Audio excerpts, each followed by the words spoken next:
இருக்கிற பிரச்சனையிலேருந்து மேற்கொண்டு ஒரு பிரச்சனையில் மாட்டிக்காதீங்க. நான் எதை சொல்கிறேன்னா, இன்றைக்கி ஏதோ ரீதியில் ஒரு சிலருக்கு மன ரீதியில் நிறையா கவலைகள். அப்போ அவங்க இருக்கிற வாழ்க்கையில் அவங்களுக்கு நிறையா விஷயங்கள் கிடைக்காத பட்சத்தில் அதை நீங்கள் வெளியே உள்ள நபர்கிட்ட பேசுகிறீங்க. ஒன்று மட்டும் புரிஞ்சுக்கங்க, எல்லா ரீதிலையுமே நல்லவங்களாக இருக்கிறவங்க கண்டிப்பாக இருக்க முடியாது. எப்படிப்பட்ட உறவாக இருந்தாலும் கண்டிப்பாக மனஸ்தாபங்கள் இருக்க தான் செய்யும். அதுதான் வாழ்க்கை. எல்லாத்தையுமே புரிஞ்சு நடக்கிற அளவுக்கு ஒருத்தவங்க இருக்காங்க அப்படின்னா அங்கே எங்கேயோ நீங்கள் யோசிக்க வேண்டிய சில விஷயங்கள் இருக்குங்க. இன்றைக்கி பாருங்கள், இருக்கிற வாழ்க்கையில் ஏதோ ஒரு பிரச்சனை, ஆதரவாக சில வெளிய நபர்கள்கிட்ட பேசுகிறாங்க. பேசிகிட்டு இருக்கும்போது அவங்க அந்த சூழ்நிலையை அவங்களுக்கு சாதகமாக பயன்படுத்தி அவங்களால எந்த ரீதியில் ஏமாற்ற முடியுமோ ஏமாத்துறாங்க.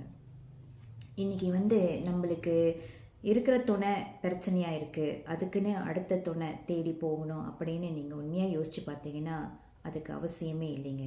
ஏன்னா நீங்களே உங்களுக்கு சரியான துணையாக இருக்க முடியும், உங்களை நீங்கள் நல்லா பார்த்துக்க முடியும். நம்மக்கிட்ட ஒருத்தவங்க ஆதரவாக பேசுகிறதுக்கும் அன்பாக பேசுகிறதுக்கும் இந்த மாதிரி வேணும்னு நினைக்கும் போது தான் நிறையா பேர் நிறைய பிரச்சனைகளை கடந்து போயிட்டு இருக்காங்க. வேண்டாங்க. இன்றைக்கி நம்ம எல்லாத்தையுமே சர்வசாதாரணமாக எடை போட முடியாது. இன்றைக்கி நீங்கள் ஒரு வாழ்க்கையில் வாழும் போது தான் அவங்கக்கிட்ட இந்த மாதிரி குறைகள்லாம் இருக்குது, இப்படிப்பட்ட ஒரு தவறான நபர்னு நம்மளுக்கு தெரிய வருது. ஆனால் வெளித்துறையிலேருந்து நம்மளுக்கு புதுசாக ஒருத்தவங்க பழக்கமாகும் போது அவங்க ரொம்ப நல்லவங்களாக பேசுவாங்க.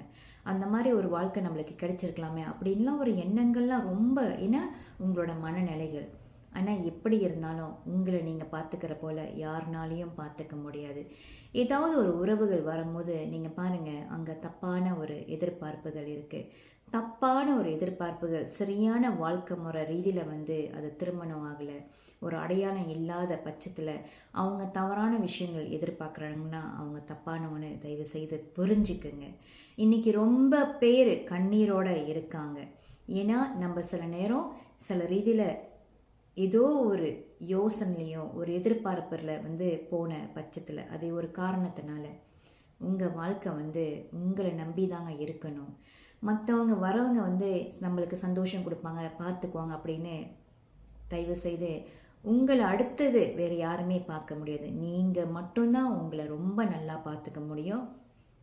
புரிஞ்சுக்குங்க.